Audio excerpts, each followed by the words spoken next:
Chapter 3 interior of the earth, पृथ्वी का आंतरिक भाग। ठीक है। What do you imagine about the nature of the अर्थ?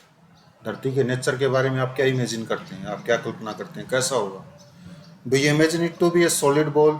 क्या आप ऐसे इमेजिन करते हैं कि एक सॉलिड बॉल की तरह होगा, लाइक क्रिकेट बॉल, जैसे कि क्रिकेट की बॉल होती है, और ए होलो बॉल या एक खोखली बॉल होती है with A thick cover of rocks, जिसके चारों तरफ एक भारी चट्टानों का या मोटी चट्टानों का एक कवर है? क्या आप ऐसा सोचते हो? दैट इज लिथोस्फेयर, लिथोस्फेयर का कवर होगा।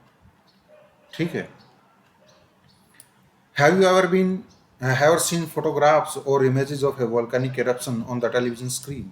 क्या आपने कभी टेलीविजन स्क्रीन पर वोल्केनिक इरप्शन का कभी कोई इमेजेस देखी हैं, फोटोग्राफ्स देखी हैं कि ये ज्वालामुखी है, इसमें विस्फोट हो रहा है, इरप्शन हो रहा है? Can you recollect the emergence of hot molten lava?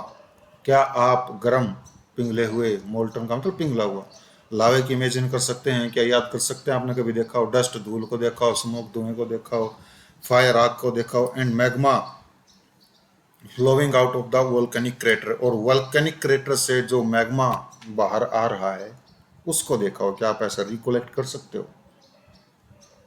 The interior of the earth can be understood only by indirect evidences. जो धरती का आंतरिक भाग है वो केवल इनडायरेक्ट एविडेंसेस से ही समझा जा सकता है। इनडायरेक्ट एविडेंसेस का मतलब अप्रत्यक्ष प्रमाण जो है। ठीक है। धरती को आंतरिक भाग को समझने के प्रत्यक्ष और अप्रत्यक्ष प्रमाण है, तो अप्रत्यक्ष प्रमाण के माध्यम से समझा जा सकता है। As neither anyone has nor anyone can reach the interior of the earth. क्यों? क्योंकि ना तो कोई किसी ने देखा है, ठीक है, ना पहुंचा है कोई इंटीरियर ऑफ द अर्थ। ठीक है। अनीदर एनी वन हैज और नोर एनी, ना तो कोई पहुंचा है और ना कभी पहुंचेगा कोई धरती के इंटीरियर तक।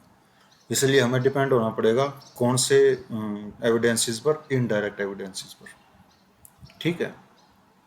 Any question? The configuration of the surface of the earth is largely a product of the processes operating in the interior of the earth. जो धरती के सरफेस का कॉन्फ़िगरेशन है, जैसे बनी है ये, वो लार्जली प्रोडक्ट, वो एक प्रोडक्ट है, परिणाम है ऑफ द प्रोसेसेस, उन प्रक्रियाओं का, operating in the interior of the earth, जो प्रक्रियाएं धरती के आंतरिक भाग में ऑपरेट हो रही हैं, ठीक है, चलायमान है, चल रही है, उनका परिणाम है कि धरती आज इस हिसाब से बनी। Exogenic as well as endogenic processes are constantly shaping the landscape. Exogenic as well as endogenic. Exogenic का मतलब होता है धरती के बाहर की प्रोसेसेस हैं वो, और एंडोजेनिक है धरती के अंदर की प्रोसेस। वो जो प्रक्रियाएं हैं वो धरती की लैंडस्केप को लगातार शेपिंग कर रही हैं, रूप प्रदान कर रही हैं।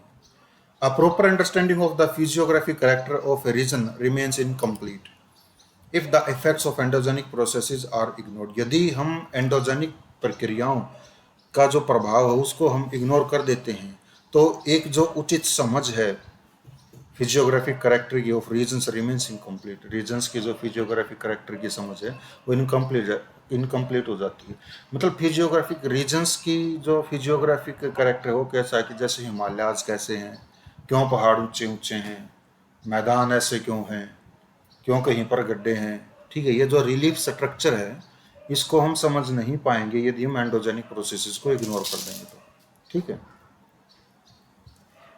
Human life is largely influenced by the physiography of the region. Region की फिजियोग्राफी के द्वारा ह्यूमन की जो लाइफ है, मानव जीवन जो है वो बहुत ज़्यादा प्रभावित है। ह्यूमन लाइफ प्रभावित क्यों है? पहाड़ों पे लोग बहुत कम हैं, मैदानी इलाकों में ज़्यादा हैं। ठीक है। क्योंकि ये जो ज़मीन ही है जो हमारे लाइफ को इम्पैक्ट कर रही है, प्रभाव डाल रही है। ठीक है।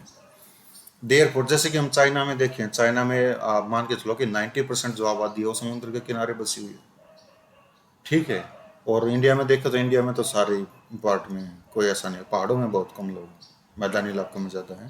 तो ह्यूमन लाइफ जो है वो लार्जली इन्फ्लुएंस है फिजियोग्राफी ऑफ द रीजन।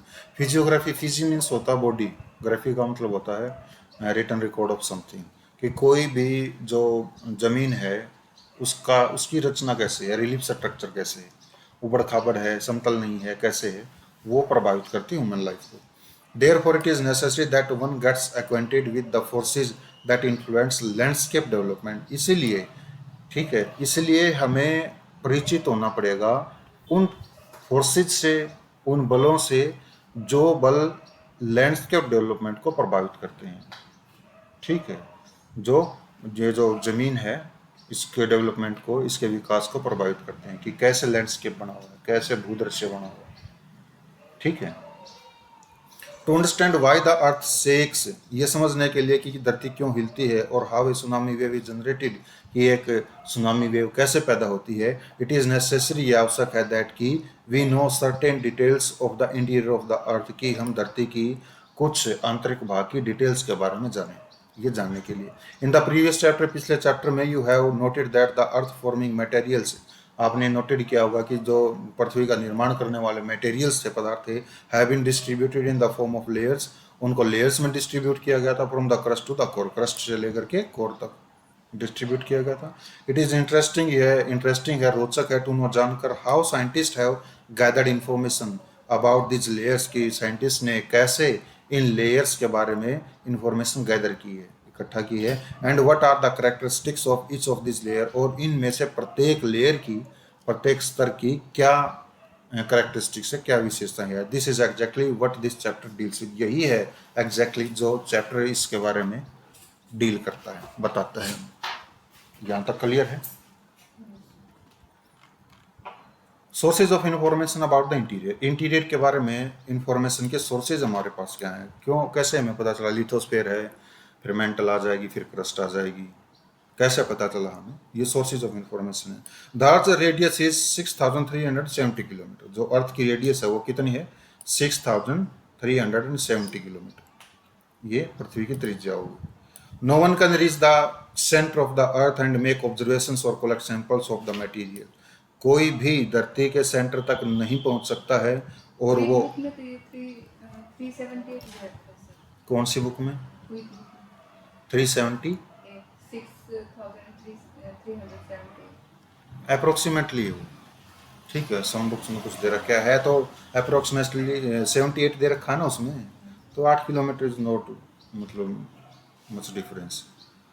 ठीक है, no one can reach the centre of the earth, कोई भी धरती के सेंटर तक नहीं पहुंचा है, एंड कैन मेक ऑब्जर्वेशन, और ऑब्जर्वेशन भी नहीं कर सकता है कोई, और कलेक्ट सैंपल, और सैंपल भी नहीं कलेक्ट कर सकता ऑफ द मटेरियल, कि धरती जो है वो अंदर से किस मटेरियल से बनी हुई है, कोई नहीं जा सकता वहाँ पर। अंडर सच कंडीशंस, ऐसी कंडीशन के अंतर्गत, you may wonder how scientist tell us about the earth interior, आप हैरान हो सकते हो कि साइंटिस्ट हमें कैसे धरती के इंटीरियर के बारे में बताते हैं, and the type of materials, और उस मटेरियल्स के टाइप के बारे में बताते हैं, that exist at such depths, जो मटेरियल इतनी गहराई पर एग्जिस्ट है, विद्यमान है, नहीं बता सकता कोई। Most of our knowledge about the interior of the earth is largely based on estimates and interferences, हमारे जो बहुत से जो ज्ञान है धरती के इंटीरियर के बारे में, वो बहुत ज़्यादा एस्टिमेट के ऊपर डिपेंड करता है, अनुभव, अनुमानों के ऊपर, एंड इन्फरेंसेस, और उनसे जो इन्फरेंसेस हुआ है, जो मतलब निकला है, जो संदर्भ निकला है, उसके ऊपर हमारा क्या है, अनुमान है, नॉलेज है, हमें नॉलेज इस हिसाब से हुई है। ठीक है, कि धरती के अंदर क्या है, एस्टिमेट्स वगैरह, इन्फ्रेंसेस वगैरह। Yet a part of the information is obtain, फिर भी जो इंफॉर्मेशन का एक भाग है वो ऑब्टेन किया जाता है, प्राप्त किया जाता है थ्रू डायरेक्ट ऑब्जर्वेशन, कुछ डायरेक्ट ऑब्जर्वेशन से, एंड एनालिसिस ऑफ मटेरियल्स, और मटेरियल्स के एनालिसिस से, विश्लेषण से। ठीक है, मतलब कुछ तो डायरेक्ट एविडेंस हैं और कुछ इनडायरेक्ट एविडेंस हैं। तो डायरेक्ट सोर्सेज के बारे में पढ़ेंगे, वो सोर्सेज जो हमें धरती के इंटीरियर को बारे में बताते हैं, डायरेक्ट सोर्सेज जिनको हम देख सकते हैं। ठीक है, the most easily available solid earth material is surface rock, और the rocks we get from mining areas, सबसे ज्यादा आसानी से जो अवेलेबल है हमारे पास सॉलिड अर्थ मटेरियल, जो सॉलिड अर्थ मटेरियल है, इज सरफेस रॉक, वो सरफेस रॉक है, सतही चट्टाने हैं, और द रॉक्स, या वो चट्टाने हैं, we get from mining area, जो चट्टाने हम माइनिंग एरिया से प्राप्त करते हैं। धरती के इंटीरियर के बारे में, gold mines in South Africa are as deep as 3 to 4 kilometre, South Africa में जो गोल्ड माइंस हैं वो इतनी डीप हैं जितनी 3 से 4 किलोमीटर लगभग की डीप। ठीक है, going beyond this depth is not possible as it is very hot at its depth, इसके परे जाना असंभव है, क्योंकि यह बहुत ज़्यादा इस गहराई पर गर्म हो जाती है, गर्म मतलब टेम्परेचर बढ़ता जाता है जैसे जैसे हम इंटीरियर की ओर बढ़ते जाते हैं। बिसाइड्स माइनिंग, माइनिंग के अलावा scientist have taken up a number of projects, scientist ने बहुत सारे प्रोजेक्ट्स भी लिए थे to penetrate deeper depths to explore the condition in the crustal positions. ठीक है, टू पेनिट्रेट छेद करने की, डीपर डेप्थ्स बहुत गहरी गहराइयों तक छेद करने के साइंटिस्ट ने प्रोजेक्ट भी लिए थे, टू एक्सप्लोर जानने के लिए, खोज करने के लिए the conditions in the crustal portions, कि जो क्रस्टल पोर्शन है उसमें क्या क्या कंडीशंस हैं, यह जानने के लिए साइंटिस्ट ने पेनिट्रेट करने की भी कोशिश की।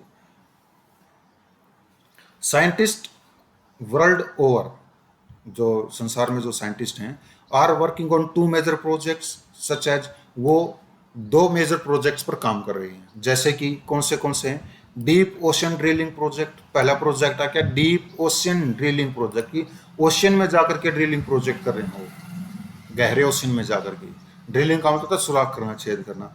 And integrated ocean drilling project और इंटीग्रेटेड ओशन ड्रिलिंग प्रोजेक्ट, ये दो प्रोजेक्ट पे वो काम कर रहे हैं। The deepest drill at Kola in Arctic Ocean, Kola में आर्कटिक ओशन में जो डीपेस्ट ड्रिल की हुई, जो छेद किया गया, has far reached A depth of 12 kilometre, वो 12 किलोमीटर की गहराई तक पहुंच चुका था। ठीक है, आर्कटिक ओशन में है ये।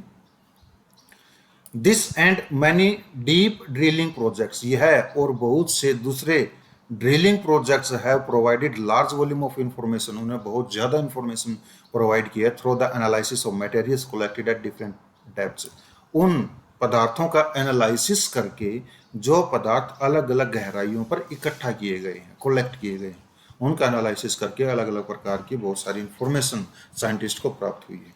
Is it clear? ये कोला कहाँ है? आर्कटिक ओशन में। इसकी एग्जैक्ट लोकेशन दिखाऊं? मैं दिखाता हूं इसकी exact location.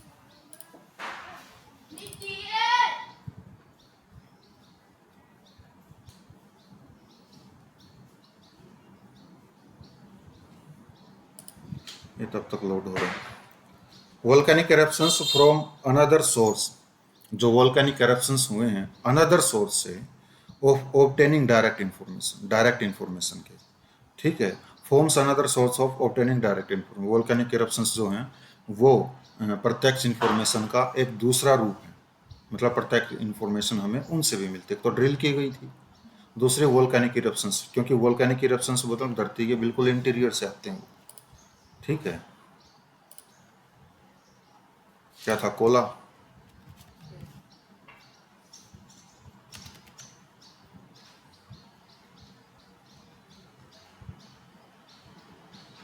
Russia Nigeria, not in Nigeria, Arctic Ocean में था ये। Nigeria, Goa, USA, Nigeria, no, ये शायद मेरे सामने उसमें था।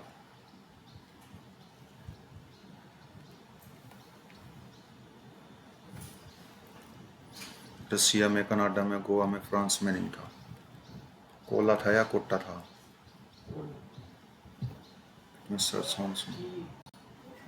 डीप ओशन ड्रिलिंग है, कोला इन आर्कटिक ओशन, ठीक है।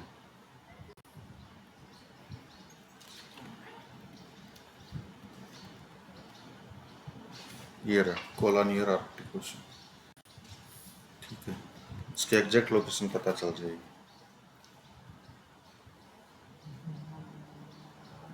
ये रहा,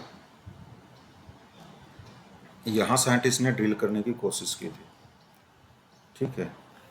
ये है वो रीजन, आर्कटिक ओशन है ये तो, ठीक है। कोला यहाँ पर है, स्कैंडिनेवियन कंट्रीज में।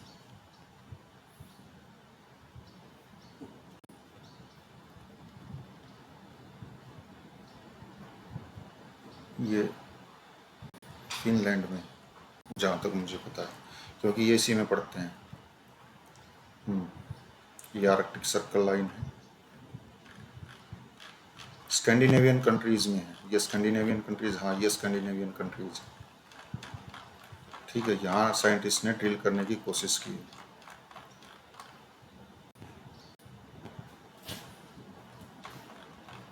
ये आर्कटिक लाइन है, जहाँ से आर्कटिक गुजर रहा,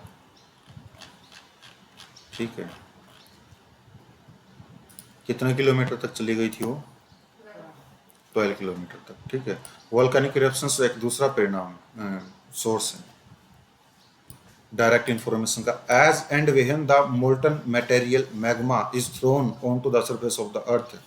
जब मोल्टन मटेरियल मतलब मैग्मा, ठीक है, जब धरती के सरफेस पर आता है ड्यूरिंग वोल्केनिक इरप्शन से it becomes available for laboratory analysis, ये लेबोरेटरी एनालिसिस के लिए अवेलेबल हो जाता है। हाउएवर, हालांकि it is difficult to ascertain the depth of the source of the such magma, हालांकि इस मैग्मे की गहराई को सर्टेन करना, निश्चित करना डिफिकल्ट हो जाता है, कठिनाई हो जाती है, बता नहीं सकते कितनी गहराई से आया। ये थे डायरेक्ट सोर्सेज। अब आगे indirect sources. Analysis of properties of matter indirectly provides information about the interior, ठीक है, जो कोई भी मैटर है हमारे पास, अगर हम उसकी प्रॉपर्टीज का एनालिसिस करते हैं तो इनडायरेक्टली वो हमें धरती के इंटीरियर की इंफॉर्मेशन प्रोवाइड करते हैं। We know through the mining activity, हम माइनिंग एक्टिविटी के माध्यम से जान सकते हैं दैट की temperature and pressure increases with the increasing distance from the surface towards the interior in deeper depths. वो हमें ये बताती हैं कि जैसे जैसे हम इंटीरियर में डीपर डेप्थ्स की ओर जाते हैं तो डेप्थ बढ़ने के साथ साथ टेम्परेचर और प्रेशर क्या होता है, बढ़ता चला जाता है, ठीक है, मतलब टेम्परेचर बढ़ता चला जाता है, प्रेशर बढ़ता चला जाता है। More over it is also known, more over इसके अतिरिक्त यह भी जाना जाता है कि जो डेंसिटी ऑफ द मटेरियल तो density also increases with depth, वो डेप्थ के अकॉर्डिंग बढ़ती जाती है, मतलब जितना हम नीचे चले जाते हैं जो मटेरियल में मिलता चला जाता है उसकी डेंसिटी भी बढ़ती चली जाती है, ठीक है। It is possible to find out the rate of change of this characteristics, यह संभव है कि हम इनकी जो करेक्टरिस्टिक्स में, विशेषताओं में जो चेंज है, जो परिणाम बदलाव है, हम इनको फाइंड आउट कर सकें, पता लगा सकें कि क्यों हुआ ये। नोविंग the total thickness of the earth, धरती की टोटल थिकनेस को जानते हुए साइंटिस्ट हैव एस्टिमेटेड, साइंटिस्ट ने एस्टिमेट किया, अनुमान लगाया the values of temperature, temperature कितना होगा, टेम्परेचर की वैल्यू कितनी, प्रेशर कितनी होगी, डेंसिटी ऑफ मटेरियल्स, मटेरियल्स की डेंसिटी कितनी होगी एट डिफरेंट डेप्थ्स, अलग अलग डेप्थ्स पर, अलग अलग गहराई पर साइंटिस्ट ने अनुमान लगाया कि टेम्परेचर कितना होगा, प्रेशर कितना होगा, डेंसिटी कितनी होगी।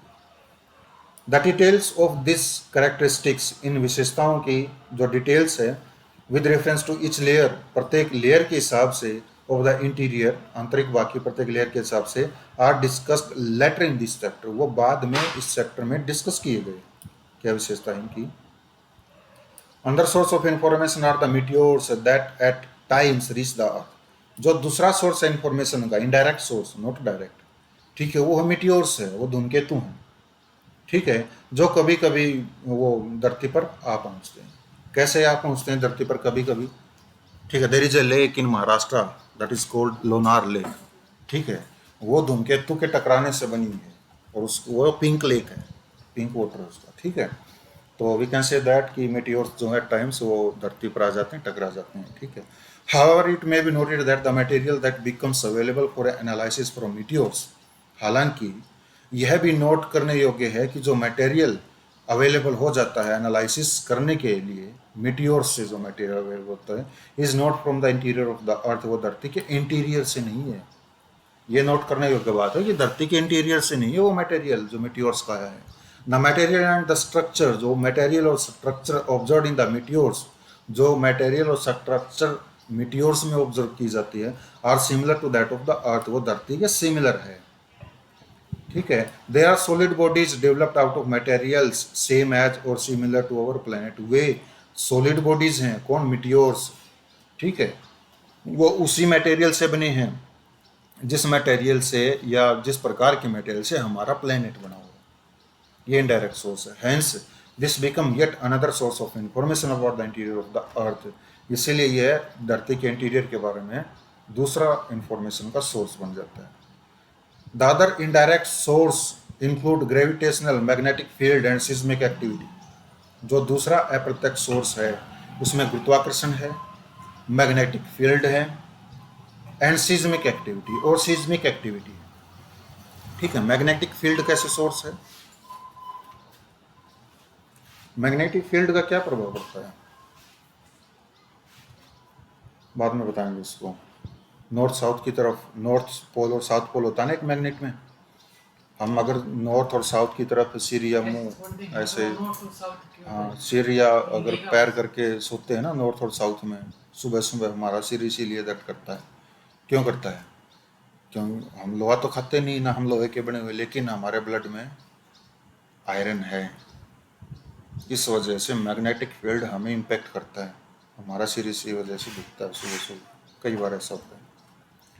द ग्रेविटेशन फोर्स, जो ग्रेविटेशन फोर्स है जी के माध्यम से बताया गया इसको, is not the same at different latitudes, वो अलग अलग लेटीट्यूड्स पर सेम नहीं है ऑन द सरफेस, सरफेस पर ग्रेविटेशनल फोर्स की बात कर रहे हैं हम, अलग अलग लेटीट्यूड पर सेम नहीं है वो। It is greater near the poles, ये पोल्स के पास ग्रेटर है, काफ़ी ज़्यादा, and less at the equator, और इक्वेटर पर कम है।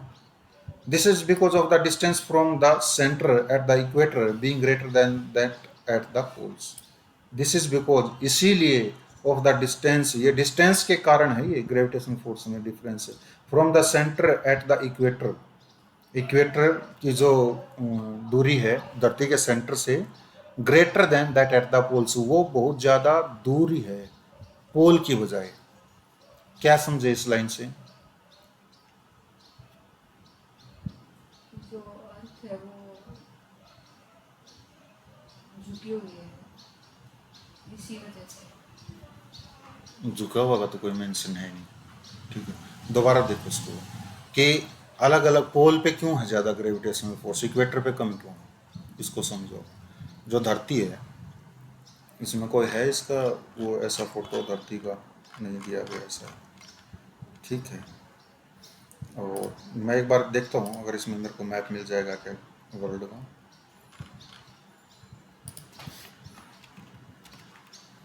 कभी डाउनलोड किया हो तो मैप यूरोप पॉलिटिकल वर्ल्ड मिल गया, ठीक है।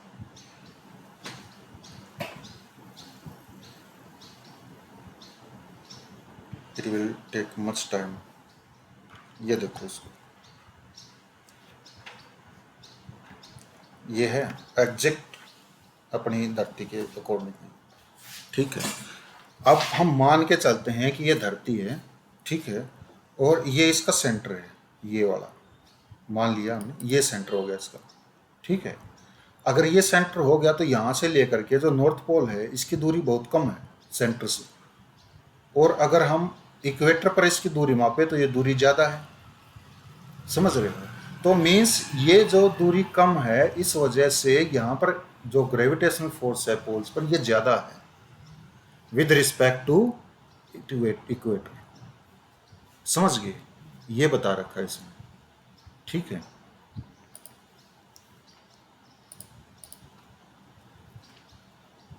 डिस्टेंस है तो इसका रीजन, इसका रीजन डिस्टेंस है, कोर से दूरी, ठीक है। The gravity values also differ according to the mass of material, जो ग्रेविटी की वैल्यू है, जो गुरुत्वाकर्षण बल की जो वैल्यू है, मान जो है उसका, वो भी मटेरियल के हिसाब से उसके अनुसार अलग अलग है।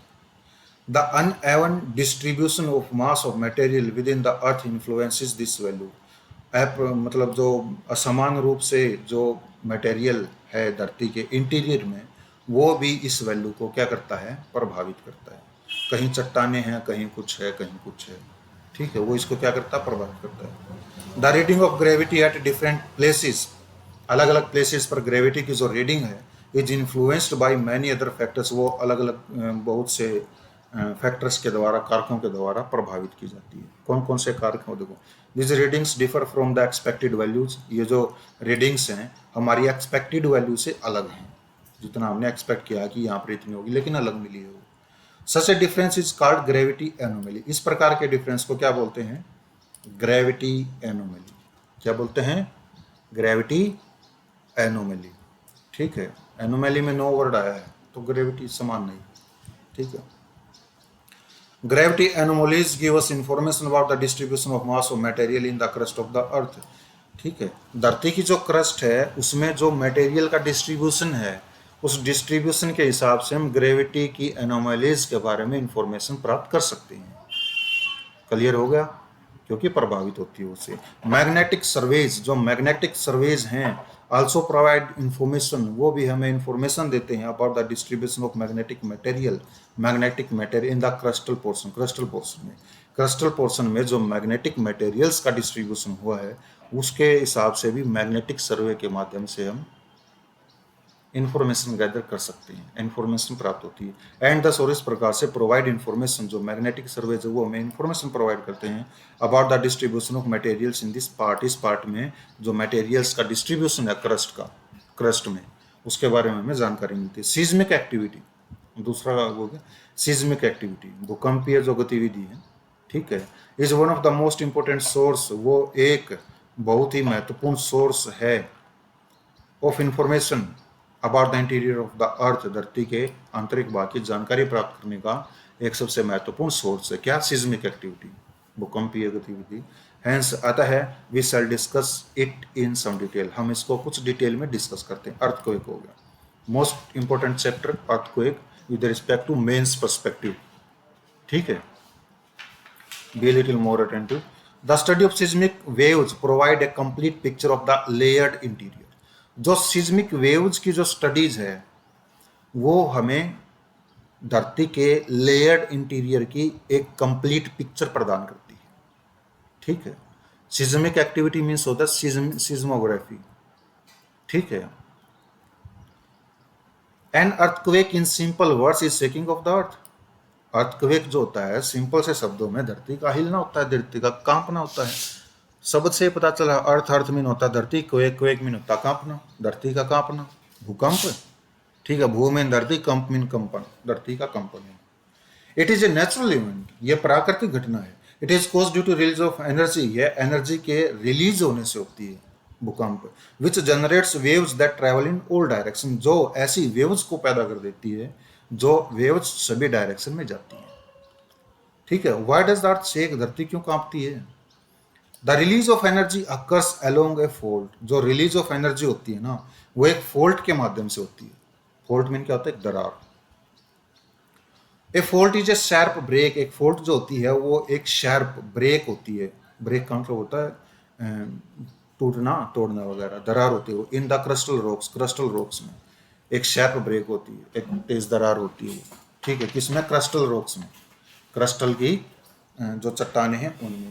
रॉक्स अलोंग ए फोल्ट, जो चट्टाने हैं अलोंग ए फोल्ट, फोल्ट के साथ साथ, tend to move in opposite direction, वो अपोजिट डायरेक्शन में मूव करती हैं, कोशिश करती हैं चलने की उस फोल्ट के साथ साथ। एज द ओवरलेइंग रॉक, जैसे ओवरलेइंग जो रॉक है चट्टान, जो स्ट्रेटा का मतलब होता है वो परत, प्रेसिस देम, वो उनको दबाती है, उनके ऊपर जो चट्टान है दरार के ऊपर, वो जब उनको दबाती है, the friction locks them together, friction का मतलब होता है घर्षण, उनको लॉक कर देती है चट्टानों को जिसमें दरार है, जब वो दबती है प्रेशर से लॉक होगी वो।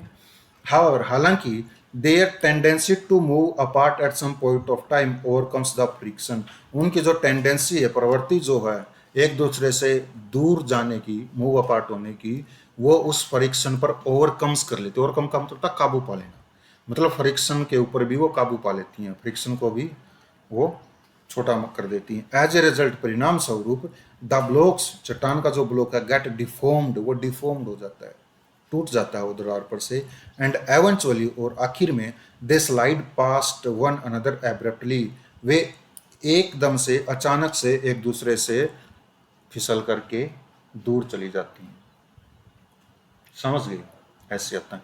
This causes A release of energy, इससे एनर्जी रिलीज होती है, ये एनर्जी रिलीज होने का कारण बनते हैं। एंड द एनर्जी वेव्स, और जो एनर्जी वेव्स हैं, ऊर्जा की जो तरंगे हैं, ट्रेवल इन ऑल डायरेक्शन, वो सभी डायरेक्शन में ट्रेवल करती हैं। This point where the energy is release, यह पॉइंट जहां से एनर्जी रिलीज होती है, कोल्ड द फोकस, उसे फोकस कहा जाता है ऑफ एन अर्थक्वेक, अर्थक्वेक का, एक भूकंप का फोकस या केंद्र कहा जाता है। समझ गए? ठीक है। अल्टरनेटिवली, वैकल्पिक रूप से, it is cold the hypocentre, इसको हाइपोसेंटर भी बोलते हैं। हाइपो वर्ड मैंने समझा रखा है, क्या होता है हाइपो? हाइपो मीन्स अंडर है, इसमें एपी सेंटर लिख रखा है, नीचे लिखा हुआ है एपी सेंटर, इसके ऊपर लिखा हुआ है। इसमें देखो देखो ये रहा एपी सेंटर,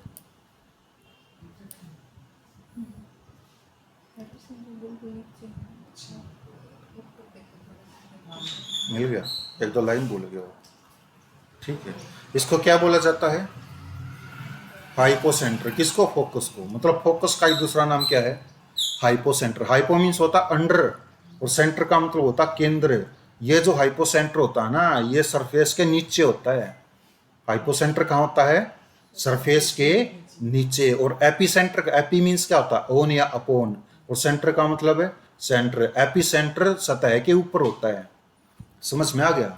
आगे देखो मैं क्या बताता हूं। The energy waves travelling in different direction reach the surfaces. जो एनर्जी वेव्स हैं जो सभी दिशाओं में ट्रेवलिंग कर रही हैं वो सरफेस पर पहुंच जाती हैं।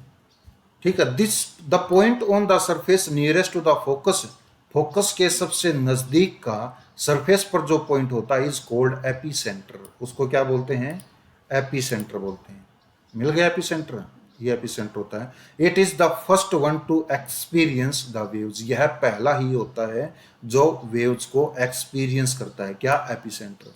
सबसे पहले वेव्स किसके द्वारा फेल्ट की जाती हैं?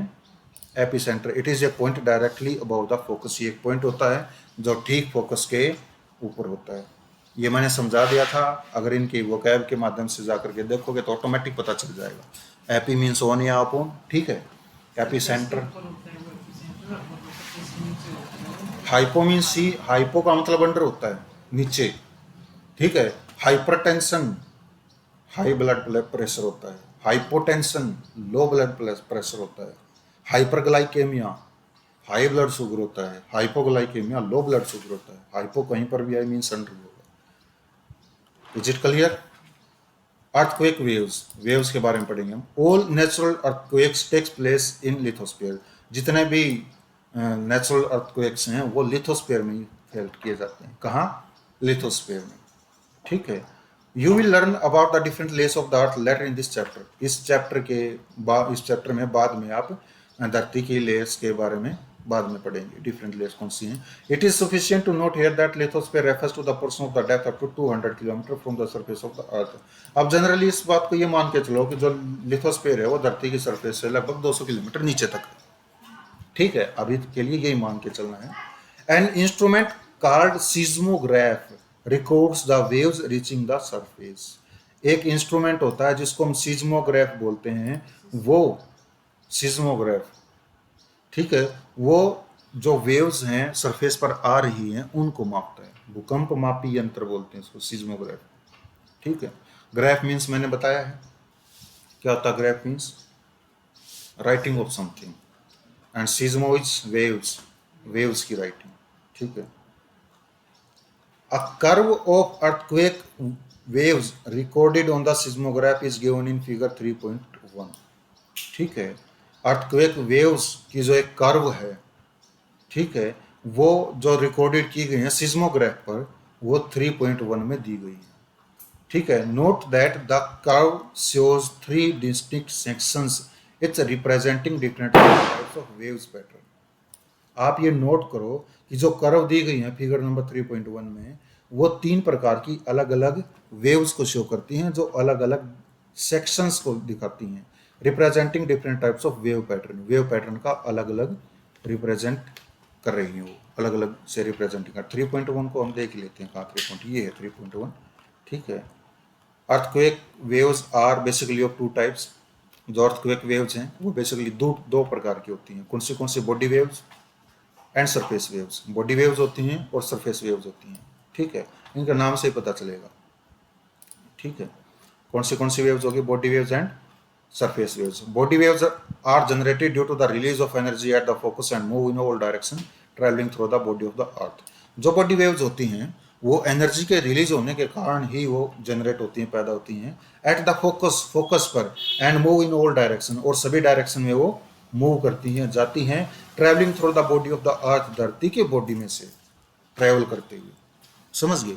धरती की बॉडी में से ट्रैवल करते हुए सभी डायरेक्शंस में जाती हैं, बॉडी वेव्स होती हैं। इनको बस ये याद रखना। और ये मेंस में बहुत बार क्वेश्चंस पूछे गए, परी में भी। हैंस इसीलिए द नेम बॉडी वेव्स, उनका नाम बॉडी वेव्स रखा गया। समझ गए? The body waves interact with the surface rocks. जो बॉडी वेव्स होती हैं वो सतह पर जो चट्टानें होती हैं उनके साथ अंतःक्रिया करती है and generate new set of waves called surface waves. और इनके साथ अंतःक्रिया करके वो एक नए प्रकार की वेव्स को पैदा करती हैं जिनको सरफेस वेव्स बोला जाता है। ठीक है। This waves move along the surface. और ये जो वेव्स होती है ना ये सरफेस के साथ साथ मूव होती हैं। सरफेस वेव्स सरफेस में जाती हैं, बॉडी वेव्स बॉडी में जाती हैं। The velocity of waves change as they travel through materials with different densities.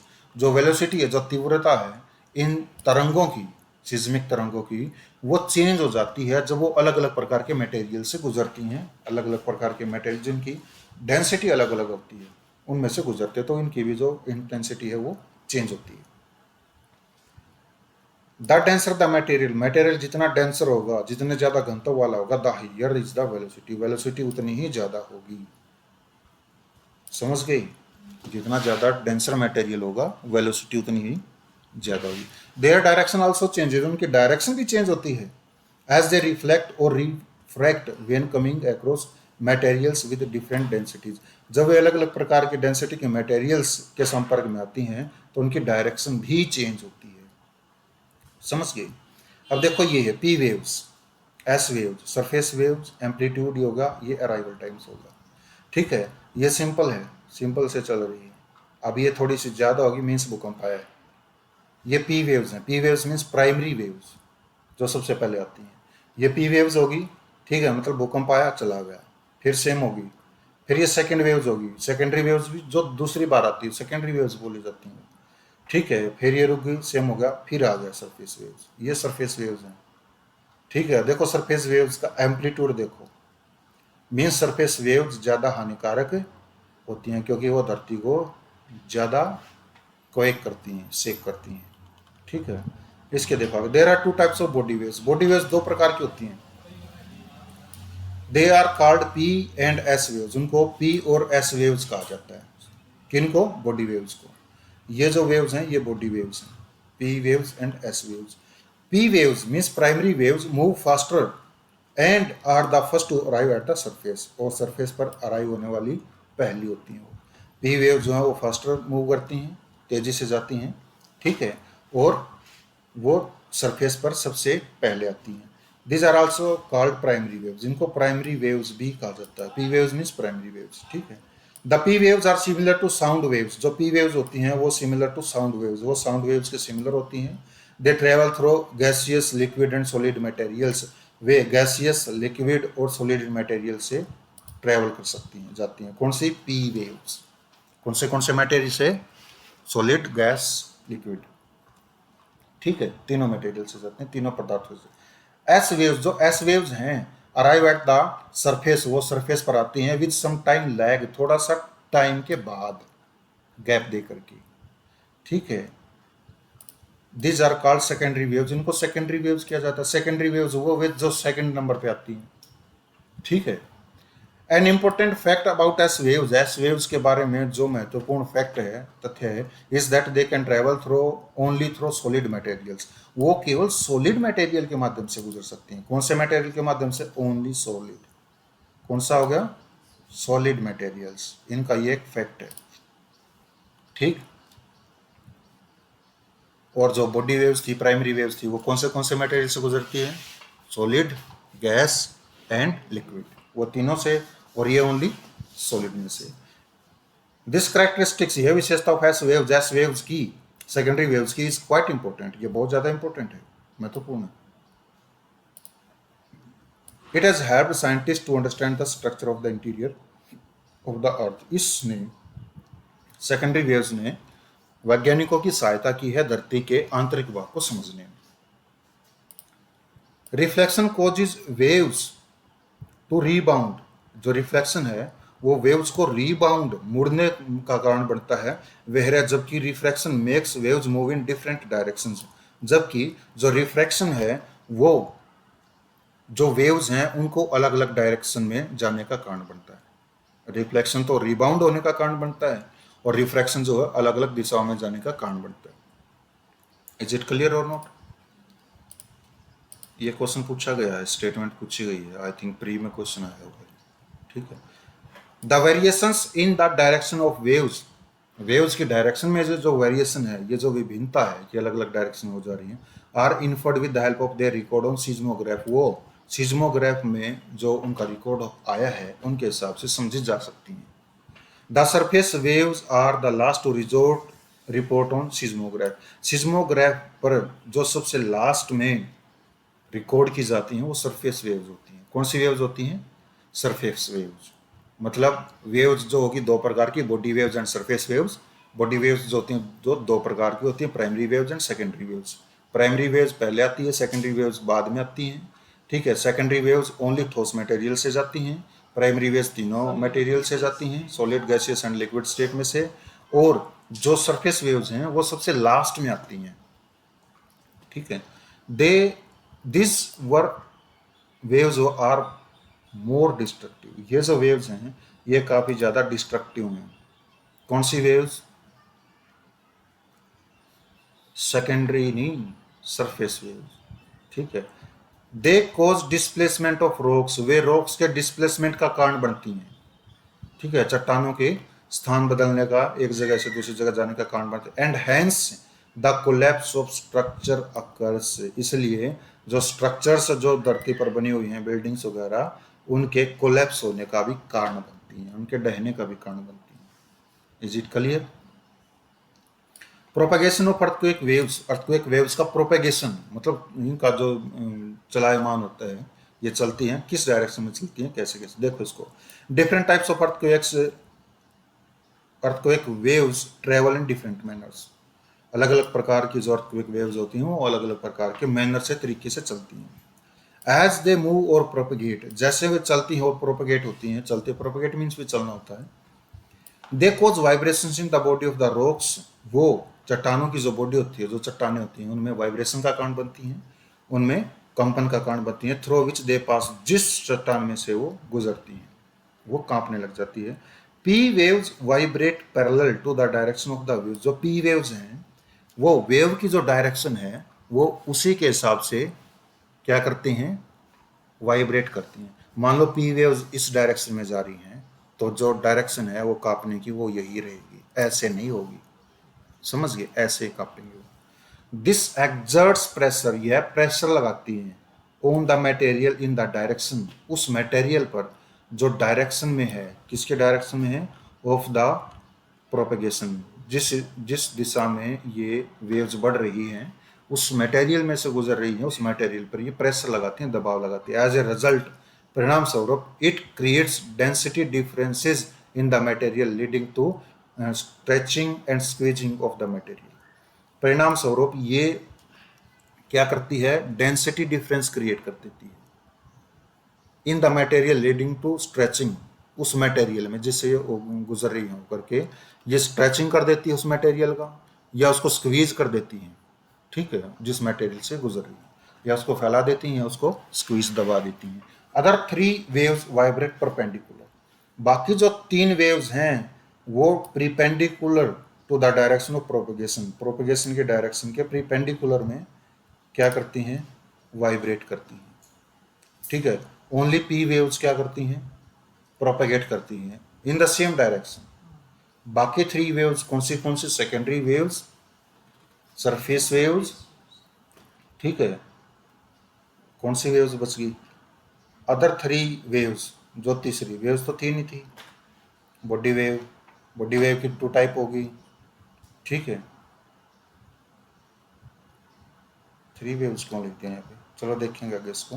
The direction of vibration, vibration की जो डायरेक्शन है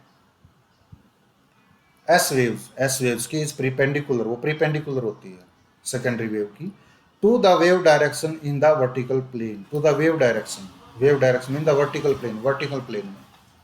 ठीक है, प्लेनिंग का जो क्षेत्र होता है वो कांपने का। ठीक है, हैंस दे क्रिएट ट्रफ्स, इस प्रकार से वे क्या करती हैं?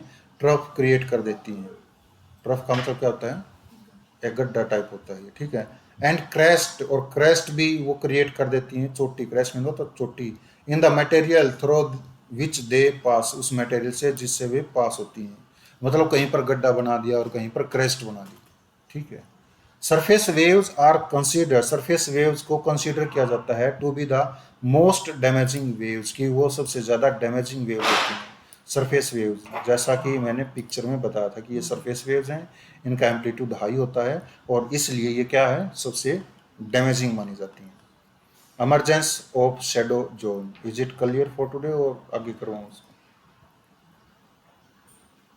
बताओ।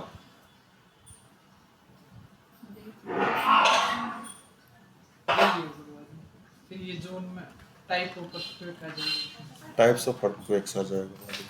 चलो ठीक है, शैडो जोन। ठीक है, earthquake waves get recorded in seismograph located at far off locations. जो अर्थक्वेक वेव्स हैं जो बहुत दूर स्थानों पर सीस्मोग्राफ रखे हुए हैं उनमें रिकॉर्ड होती हैं अर्थक्वेक वेव्स। हाउएवर, हालांकि there exist some specific areas, कुछ ऐसे स्पेसिफिक एरियाज हैं where the waves are not reported, जहां पर वेव्स को रिपोर्ट नहीं किया जाता, नहीं पता चलता कि यहां पर आई हुई हैं वो। Such a zone is called the shadow zone. ऐसे जोन को क्या कहा जाता है? शैडो जोन कहा जाता है। ठीक है, जहां पर उनका नहीं पता चलता कि वे नहीं आई। The study of different events, अलग अलग घटनाओं की जो स्टडी है, जो अध्ययन है, रिवील्स, वो प्रकट करता है दैट फॉर ईच अर्थक्वेक की, प्रत्येक अर्थक्वेक के लिए, प्रत्येक भूकंप के लिए, there exist and altogether different shadow zone, कि उनके लिए एक पूरी तरह से अलग शैडो जोन होता है। हर अर्थक्वेक का अलग शैडो जोन होता है। फिगर 3.2 ए एंड बी, 3.2 में ए एंड बी में shows the shadow zone of P and S waves, वो पी एंड एस वेव्स का शैडो जोन दिखाता है। ठीक है, इट वॉज ऑब्जर्व दैट, यह ऑब्जर्व किया गया, फिगर को देखेंगे अभी थोड़ी देर में, यह ऑब्जर्व किया गया कि जो सीज्मोग्राफ्स लोकेटेड एट एनी डिस्टेंस, कि जो सीज्मोग्राफ है किसी भी डिस्टेंस पर लोकेटेड हो, with in 105 degree from the epicentre, epicentre से 105 डिग्री पर जो सिज्मोग्राफ है उसने ये रिकॉर्ड किया कि एपिसेंटर से 105 डिग्री पर recorded the arrival of both P and S waves. ठीक है, 105 डिग्री तक तो primary waves and secondary waves दोनों आई हैं, उसने रिकॉर्ड किया है। हाउएवर, हालांकि seismograph located beyond 145 degree from epicentre, seismograph जो एपिसेंटर से 145 डिग्री के परे रखा हुआ है, record the arrival of P waves, उसने केवल पी वेव्स के अराइवल को रिकॉर्ड किया, एस वेव्स नहीं आई, ओनली पी वेव्स आई, but not the S waves, S waves आई ही नहीं। एस वेव किस में से गोथ्रो होती है? Secondary waves, only only solid. ठीक है, दस इस प्रकार से a zone between 105 degree and 145 degree from the epicentre, इस प्रकार से जो जोन बन गया 105 डिग्री से लेकर के 145 डिग्री के बीच का एपिसेंटर से, was identify as the shadow zone, उसे शैडो जोन किया गया, माना गया for both the types of waves, दोनों प्रकार की वेव्स के लिए। ठीक है, द एंटायर जोन बियॉन्ड, जो पूरा का पूरा जोन बच गया बियॉन्ड 105 डिग्री, जो 105 डिग्री से बच गया, does not receive S waves, वो एस वेव्स को रिसीव नहीं करता है। 105 डिग्री के परे जो जोन बच गया वो। The shadow zone of S waves is much larger than that of the P waves, जो शैडो जोन होता है एस वेव्स का वो काफ़ी ज़्यादा बड़ा होता है पी वेव्स से। ठीक है, the shadow zone of P waves appears as a band around the earth between 105 and 145 degree away from the epicenter। जो शैडो जोन है पी वेव्स का वो एक बैंड प्रतीत होता है।